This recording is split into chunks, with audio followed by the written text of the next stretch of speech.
Welcome to the Sellernomics podcast, where we share valuable tips and information in the Amazon and e-commerce space. Each week, we deliver the best interviews with some of the top Amazon personalities in the industry to help you grow your business. Today's episode is brought to you by GETIDA, the global leader in FBA auditing and reimbursements. Get $400 in free FBA reimbursements at getida.com/Sellernomics. And now, here are your hosts, Rob Stanley and Lisa Kinski. Hey everybody, welcome to today's episode of Sellernomics. My name is Lisa Kinski and I'm joined by my co-host Rob Stanley, and we have another very exciting episode for you guys today. We have Mels Terlouw on with us from Intellivy, and we are going to be talking about uncovering the metrics of success, on Amazon for 2023 and beyond. So Mels, welcome to the show. Thank you for being here. Great to be here. Thank you. Thank you so much. So let's just jump straight into it, Mel. So what are the metrics that Amazon sellers need to be paying attention to be successful on the platform now and looking forward? Well, there's the basic, I think it's still the most important are the basic metrics like click-through rate, CTR, and conversion rate, CVR. I mean, those are the elements to focus on. And it sounds kind of, obvious for most people. But what we've seen is that a lot of people they focus much more on some gimmicks and hacks, but it's basically this. It's always been, but it becomes much more important these days. If you look to what the algorithm is doing, how the algorithm evolved over the last couple of years, like CTR is the click and everything is intertwined. So if you get the click, you get traffic. If you get traffic, you can convert it into a sale. So the first most important thing to say is click-through rate. Get people in your store so they can actually see what you can offer, what you're offering, and then can be persuaded to buy. So those are the most important metrics. So click-through and conversion. So You mentioned already that algorithm. Talk about that a little bit. How have we seen the Amazon algorithm change over, I guess, pick any amount of time, because it's probably changed greatly since COVID, at least. I mean...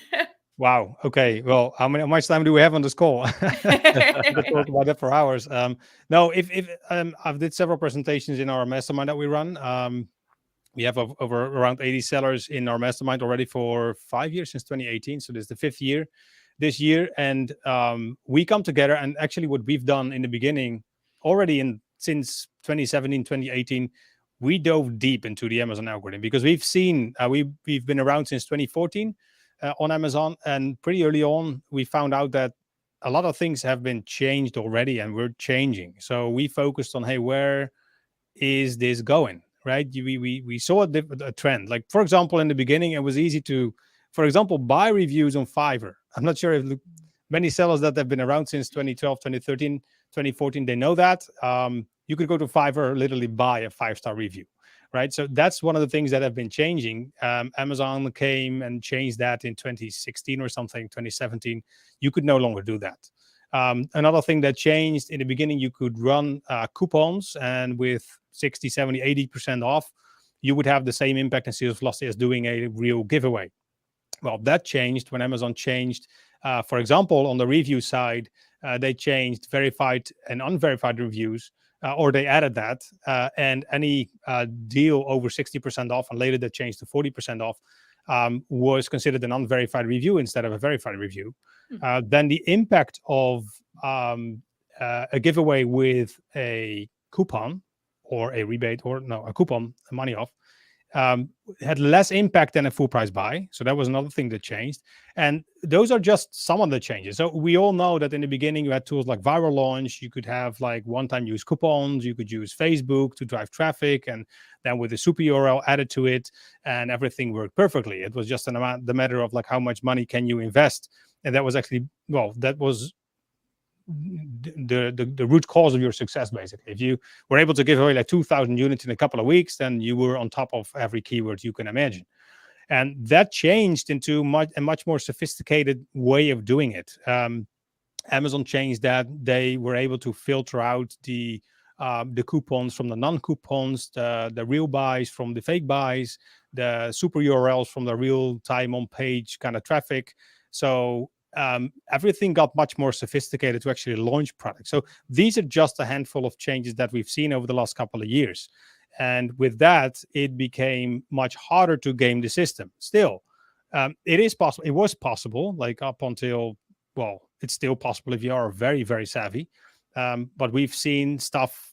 I don't say we played with it, but we've seen stuff like bot traffic. You could have like literally bots. We've made bots our own, like proxy servers, residential proxies, and then sending fake traffic to any location you can think of, just to analyze, of course, what our competitors were doing.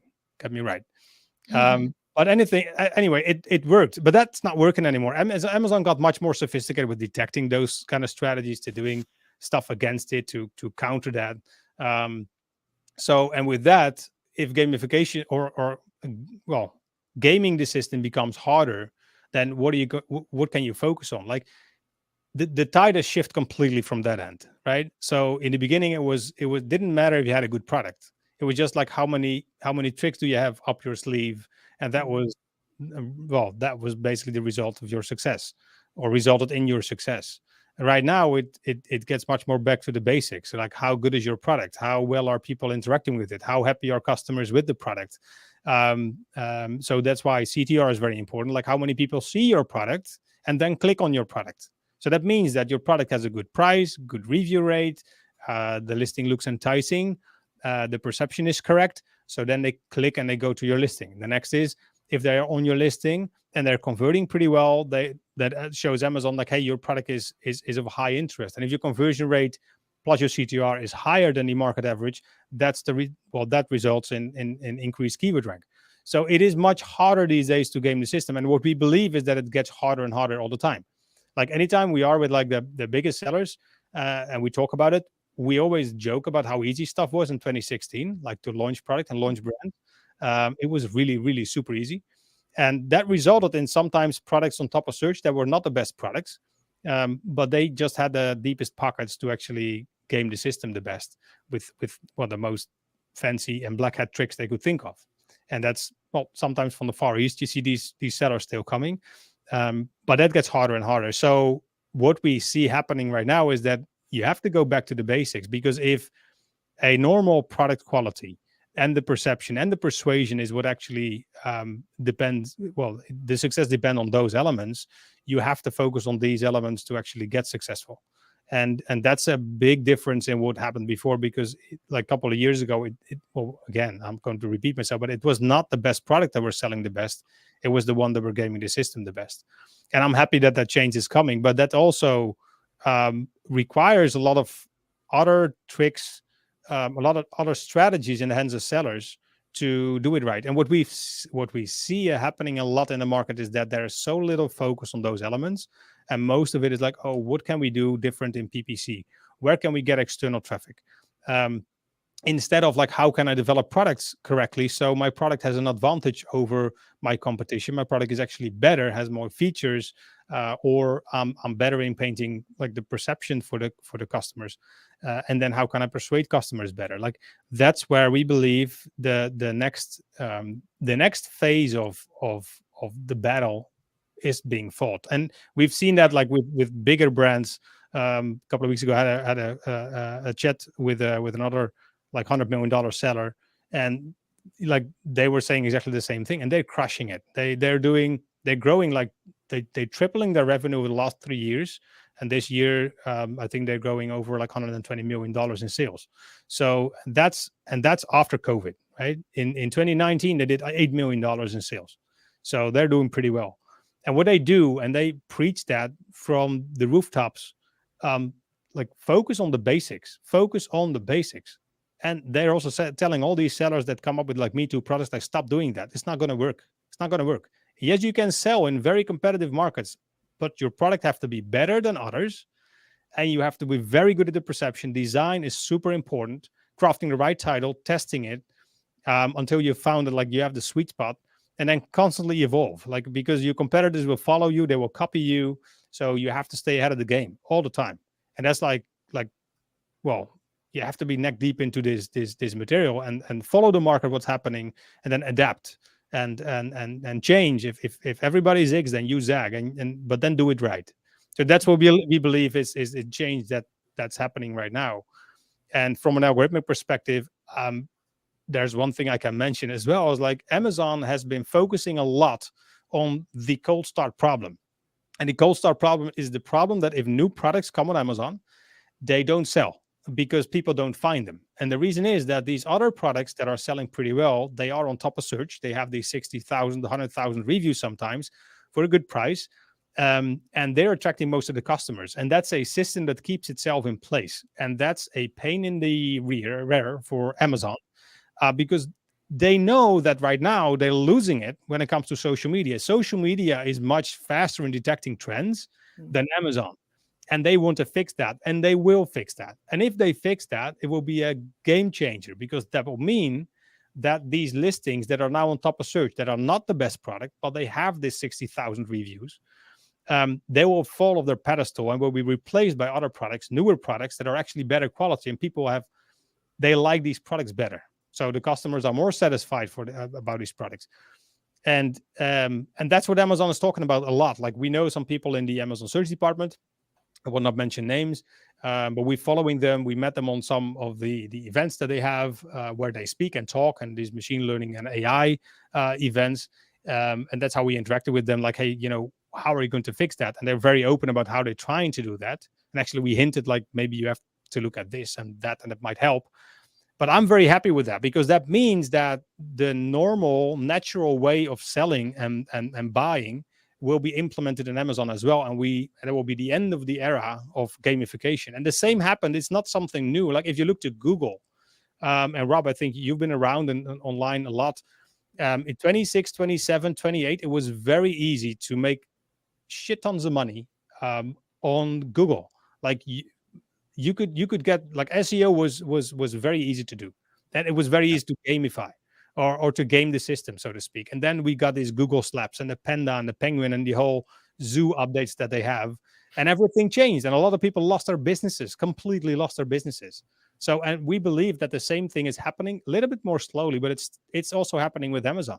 So big sellers listening, be prepared. You better follow. And what we always say is that we go where the puck is going. We don't want to go where the puck is, right? So if everything moves into a certain direction, we want to make sure that we are the first ones being in that position when shit hits the fan, so to speak. And we believe, and we did a prediction last year, 24 months. I gave it 24 months, and then we have like this massive change on Amazon. And we've seen Amazon testing it a lot. Like we follow data, we scrape, I think, more data than anyone else. We have complete tools that scrape like 300,000 listings on Amazon like every day. Like and then 500 data points, like all the sections you see in recommendation engine, we scrape the data, and that's how we like follow these trends and see. And we've seen that in September 2021, Amazon did a check and a test with that, and it was a massive one. And those days it was very easy. That there was a time that you had a new product, no reviews, and sometimes in like 3, 4, 5 days you sold over like 250 units. If you kind of hit it the sweet spot, it was like the first, like a very short honeymoon period. You were doing and sometimes you didn't have to do anything for that. Like somehow it clicked. The first data, the first sessions you got were very good converting sessions, and boom, you somehow on some keywords ranked to the top. But more important, like in the recommendation engine, that's the other side of Amazon marketing machine is what we call it. You gained position very, very fast with no good reason, and that was a kind of unheard of in the years before. But well, that's just some of the things that we believe that is going to change. So back to the basics is basically the mantra that not only we say, but also if you go to like the big sellers, the really big sellers that are growing today, that are growing like over the 9 figures a year in sales, they mention exactly the same thing. Like copycatting is over. You have to go back to the basics, make great products and make them look great, and then persuade customers based on what they really need, want, and desire. And that's the key for success. And of course, the promotion and the traffic, you have to still send it. But if the basics are not right, your products don't stick, right? So you can do whatever you want. They can be on top of search maybe for a day or two, but then drop off because the metrics are not good. Yeah, definitely. Yeah, absolutely. Yep. I loved how you mentioned the whole Google thing, because when Google made that change with the Penguin and stuff, all the websites that had done the basics, done the work, really created the backlinks and all the SEO, they stayed right at the top. And that same thing's happening with Amazon, right? The ones that put in the work, really make their listings quality, they're staying there. They're still staying at that top ranking.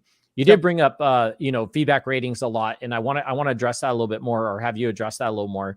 What are you kind of seeing as far as trends with either external traffic or social media or influencers helping kind of keep that feedback rating and keep them up?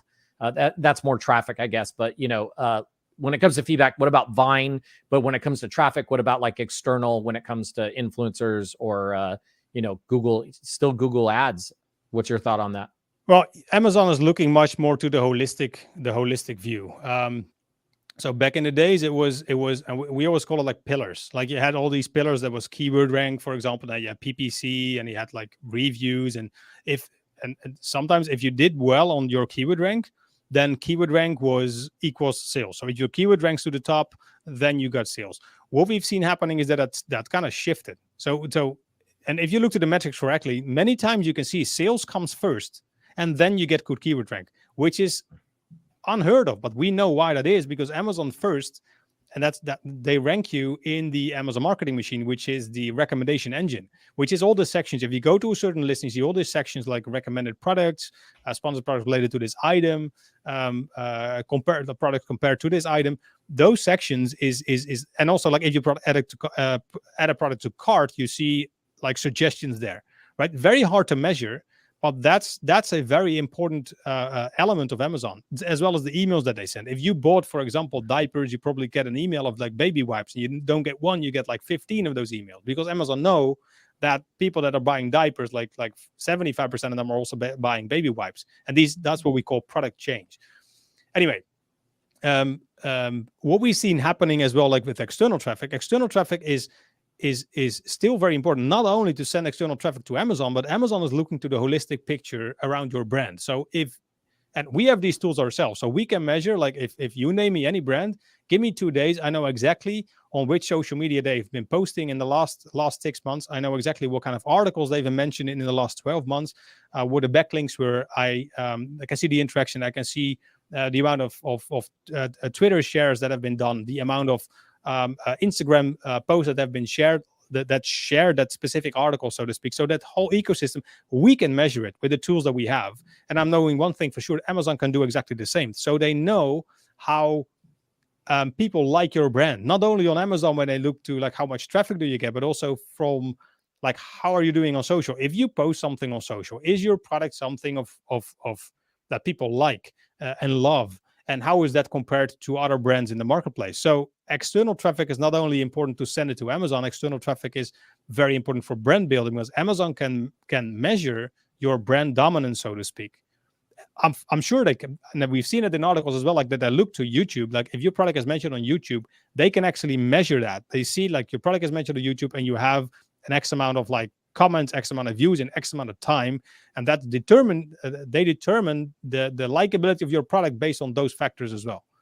So it's not this silo thinking anymore, like Amazon is Amazon and then outside of Amazon is outside of Amazon. No, it's all interconnected. And I'm sure like a lot of sellers are doing very good on D2C. They know that if their sales increase with a very good campaign, for example, on their Shopify site, their Amazon sales increase, and they think it's about spillover. They think that, that's spillover because I get more traffic on my site and people want to buy the product on Amazon. So they type the keyword in Amazon, but then they look to the metrics and they see that the branded searches that you can see right now with the search query performance reports are not increasing. So why is that? It is because Amazon sees that your product is of high interest compared to your competitors in the marketplace. And that's, for them, they determine like, hey, your product probably have to be like higher in the Amazon recommendation engine. And that's where you get more sales. So then you see that everything is interconnected with each other. Maybe a little bit technical, but that's what we've seen. So if it comes about external traffic, like, yeah, there are many strategies you can follow. But most important is you need to hit your craft like every day, everywhere. And you have to, like, if you're working with influencers, do it constantly. Don't do any push with a lot of sponsored kind of influencers. Also try to get it done organically, because there are those sites where you can say like, hey, I want to buy like 200 posts on like Instagram posts, for example, like sponsored content. Sponsored content can be manipulated. Amazon knows that. Everybody knows that. Like, and for Instagram, it's important that sponsored is mentioned. Like if someone has this deal, so how can you get that done organically? Like what kind of process can you implement? Do it organically. and then your own socials and how much engagement do you have. Like one guy, a great friend of mine, is David Guillaume with Mary Ruth Organics. Probably, I think most of the people in the space know the guy. He's doing very, very well on social media, and we've been working with him for the last couple of years, and we follow the trend, and actually we've helped him like getting some of the strategies, and we've seen that the post that he had like most that had the highest impact were the post of like he got twins a couple of years ago, and his wife was posting about that. Was a very, very good one. Had nothing to do with his product, nothing. But that actually increased a lot of credibility, a lot of likability for his brand, and increased his sales tremendously across the board. So on his own site and also on Amazon, which is weird, right? At least it's not weird, but it's not direct, so to speak. So that's where you see like this holistic thing is not something, not it's not a hypothesis. It's something that you can see. If you look closely, you can see that that's happening. Mm-hmm. So external traffic is becoming much more important in the future as well. But that's the same thing. The basics is like brand building. If people like your product, they should talk about it. If they don't like it, they don't talk, right? So how can you make people talk? Well, then there's a very fine line between gaming it, like trying to artificially create it, and to do it organically. Right. So if your product is not good, you cannot do it organically, but you can do it. You can try to fake it, right? You can try to buy it your way in. But what if you can do that organically and you have a higher engagement rate, a higher brand dominance rate compared to your competition? That will have a direct impact on how well you do on Amazon. Make sense? Yeah, absolutely. I think we'll take a quick break. You just gave us a lot of good info to digest. We're going to hear from our sponsor, and then we'll come back to the key metrics to pay attention to in 2023 and beyond. So we'll be back in just a second. Did you know that Amazon probably owes you money for FBA reimbursements? Get $400 in free FBA reimbursements at GETIDA.com/Sellernomics. All right, you guys, be sure to head over to GETIDA.com/Sellernomics for the first 400 in FBA reimbursements. We've got Mels Terlouw with us with Intellivy talking about the metrics that Amazon sellers should be paying attention to succeed in the 2023 and beyond on Amazon, of course. And Mels, thank you so much. Rob, I think that you had another question for Mels. Yeah, I had another follow-up question, a little bit different though. Going back to the metrics, have you seen the certain metrics that maybe some of the Amazon sellers focus in on that maybe distracts them from moving forward? Like they're just so concentrating on these certain metrics that it's like, hey, it's distracting you from the metrics you should really be focused on to be able to move forward. What's your thoughts on that, Mel? Well, what we've seen is that there's a lot of data paralysis or paralysis by analysis, so to speak. There's so much data out there right now with the Amazon SQP reports, like the search term reports. You can find anything in there. Sometimes it's hard for it to make sense. So then they're diving in like, does it mean this? Does it mean that? We're like, if you invest that time in focusing on the basics on your listing, like make your product look good, make good products first, make it look good, and then persuade your customers. So start digging into what your customers really want, because that's the difference. That's where you can change it. Like you can bid any budget on any keyword, and if you have traffic and you can increase it. But that doesn't mean that your product is better or that people understand it better. So if you cannot force CTR, you cannot. You can get your product on top of search. You can have it at top of search PPC. That's where people are focusing a lot on, like, hey, PPC is where the game is won. I know sellers doing over 100 million that don't spend a dime on PPC, not a single dime, which is weird. And then you talk to others, that's impossible. It's not impossible. I don't mention the name, but it's actually a pretty big seller. And that's very interesting and inspiring. Like, how do you do that? Well, they're good at one thing, making very good product. This guy is a maniac in making great products. And he's a freak when it comes to how your listings, like what your listing should look like. So I think that if the time that people spend on diving in all those keywords and the diving in the data, and then trying to make all these fancy sheets and dig into it like every week or every day, is not going to change it. Like if your product is not good, it's not good. So you have to listen to consumers, try to analyze and compare your product with your competition and see if you're better, and not in your eyes, but in the eyes of your consumers, right? What do they think? And what is that the little twist that you can make? Is sometimes it's a very, very little thing that you can make, that you can change, that your conversion rate is increasing like 10, 15, 20% sometimes. just because people understand it a little bit better. And sometimes your CTR, the same thing. You go from 2.45 to 6.5% CTR, which is an insane increase. Why? Because you change something on your main image that people say, oh yeah, that's the problem. You fix that? Awesome. And it can be simple as like having a simple red bar with a single word on a packaging that you've added to your image. Like simple as that. But to find out what it actually is, that requires time and energy. Focus on those elements. That's where the difference is made. And if you do that correctly, all your keywords, for all the relevant keywords, will increase. And we see that people try to fit themselves into a box where they don't belong. So they say, all these keywords, I want to rank for this specific keyword. And we've said already in our mastermind 4 years ago, keyword rank is dead. It's dead. And it's not dead. Of course, it's super important. But you cannot influence it. You cannot say, I want to rank for this specific keyword. So I put it in my title, in my keywords, and everywhere I can, I put that keyword in. But then Amazon knows already, based on the reviews that you have, they analyze the reviews. If that keyword is not appearing in your reviews, or the keyword, the products that really rank well for these keywords, other things are mentioned in the reviews, you can do whatever you want. You cannot fit into the box, right? You cannot fit. Your product is simply not relevant in that area. So we've seen a lot of the fight is happening, and we call that that's the non-behavioral features, so to speak. Non-behavioral features. There's two things in the Amazon algorithm: the behavioral features and non-behavioral features. And non-behavioral features, everything that's a snapshot. Amazon can take a snapshot of your listing. They see all the keywords that are on it. They can make an analysis of your images, maybe. They can see the keywords, or the reviews, which is that's kind of that's borderline behavioral, non-behavioral, because it's based on the behavior of the people. But the clicks of people, like if they see, where is your product visible? How many people do click on it? And what search query they put in? What's the search intent, which Amazon also knows? What are the previous products that people bought when they come to the search query?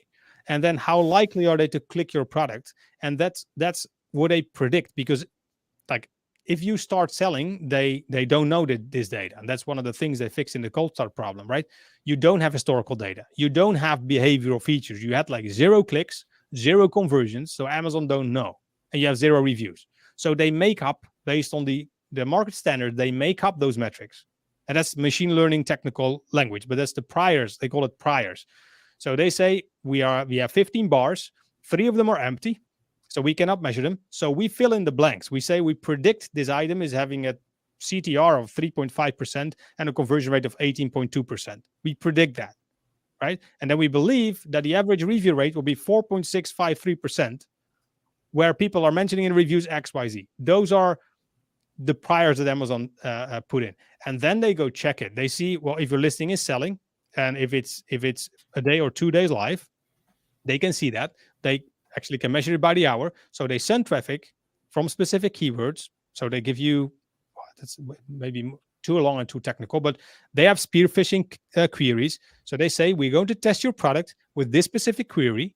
And then they put you somewhere on top, for a couple of minutes, right? And then they drop it back down. You cannot notice it. You don't know where it is. They're not open about it, but they call it spear phishing. So they see if your product is listed on the top 3 of search results, how well is it performing compared to the other products where they do that for. So, and that's how they determine, oh, hey, your product, we give it had 55 sessions and it had 3 clicks. Oh, that's interesting. So that's almost a 6% CTR. That's better than market average, because that's 4%. Let's give it another try. And that's how they try and test your product, if it's doing pretty well. Long story short, but that's what we've seen happening in Amazon. I actually forgot what the question I'm actually answering. We were talking about the different metrics that maybe people were too focused on versus the ones that are actually helping them. So yeah, but I think you answered pretty good though. Yeah, it all comes down to the same metrics, like CTR and CVR, and yeah, but there's much more to those metrics, and I'm trying to explain it very fast in this call. But there's much more to that. But those are the metrics that are super important, because those are the behavioral features that Amazon sees, how are people interacting with your listing. Other things are how long do people stay on your listing? How long do they watch your video that is in the listing? Those are I mean, that's all measured based in milliseconds. If people stay on your listing for a little bit longer, and your conversion rate is higher. They know, hey, the interaction with this page is higher and longer. So there's something good on this page. Like that's everything that's Amazon compared. That's all behavioral features. So the more there's you listen, the longer you can get people engaged, the more important it will become, or the more impact it will have in your ranking. Of course, your CTR and CVR have to be good, but that's also metrics that are important. I have a question, Mels, that you might know the answer to, maybe not. But like, if somebody is searching on Amazon and they pull up a listing, I do this all the time. I'm so guilty of it. I'm like looking for something. I have a couple Amazon listings up on different tabs, and then I get distracted and I walk away from my computer. Is that like, do they track like live time on the screen, like where the mouse is moving and things like that? Or after I like shut down my computer, maybe not even shut it, just close it so it sleeps. Is that still considered like active time on the page? Am I No, altering these people's metrics? Like, well, they see that. Like it's very rare that you stay on the page. Like if a video is playing, but they're very good at cutting out the noise. So they see if it's interacting with the page. If you open like 5 or 6 or 7 tabs, they can see if it's same, because it's the same session, right? So if they see in the same session ID that you're actually on another page interacting with it, they say you're not interacting with this page. If you walk away from your computer, they say there's idle time. They have metrics to measure that. Like I don't know how, but it's possible to do. Yeah, that's the same way that you get like logged out from a session after X amount of time that you're not interacting with the page. Fair point. Yeah. Okay, got it. Because I'm like, I'm skewing all these people's data. I feel so bad now. No, they're smart enough to filter that out. Yeah, no problem. Awesome. Very nice. Well, I think this would be a good time to transition to Intellivy and tell us more about what it is that you guys do, how you help sellers, and then we'll move into how they can get a hold of you. But tell us more about Intellivy. Yeah, well, Intellivy was created in end of 2017. Because we've learned the hard way that we've made products the wrong way, right? We had a product. 2014 we started selling on Amazon. Then 2016 we started developing our own product from scratch. I think it was end of 2015. We said, away from the copycats, we just want to make our own. But we were just a bunch of guys in our office, right? And we had a product that was mainly bought by women. So we came up with a fancy design. It was like a mold. It was an electronic product. We came up with a mold. We designed it with the 3D designer that we've had, and we were all like we said, this have to be a home run. This is an awesome product. Looks great. Like the shape of it is like fancy, but we were just a bunch of guys. So we liked it. We actually stole something from another product that was like a male product. We said, oh, this is a great design. It looks good. So we developed it, and it, like whatever we did, it didn't take off. We've invested $150,000 into making the mold. Then we have high expectations. So, but long story short, it costed us $750,000 in lost profit. And that's including like cost. So we had like deep in the red. So we thought like, okay, this is wrong, because we found out later that it was mainly female customers buying our product. And then so we showed it to a couple of females. We don't like it. They said, why not? We don't know. It just doesn't feel, we like this more. One of our competitors were like, what? This product is like, that's not beautiful. Ours is much better. No, we just like this one better. So we thought like, okay, how can we fix this problem? Like, how can we avoid falling in the same trap again? Mm-hmm. And then that got us to like, hey, we have to create our own like test group, like our focus group of people. So we did that manually. It took us a lot of time to do. Got a bunch of people together. Then we asked them a question. The next time they were biased. So we're like, of course, and you know what kind of products these are. So that was not the right way to do it. So we thought it had to be done differently. Well, and then PickFu was already there. So we used PickFu a lot, but PickFu was not like that. They didn't have the option to do that. Like we had, like, we want to see it. We want to show people the products in comparison with each other. So we want to see, like, it's a marketplace where you go to Amazon. That's where you buy the product. You have a certain problem you want to fix. So you go with a situation or a problem in mind. You go to the marketplace, and then you want to look to, like, what product would I choose, and which product would I pick, and why.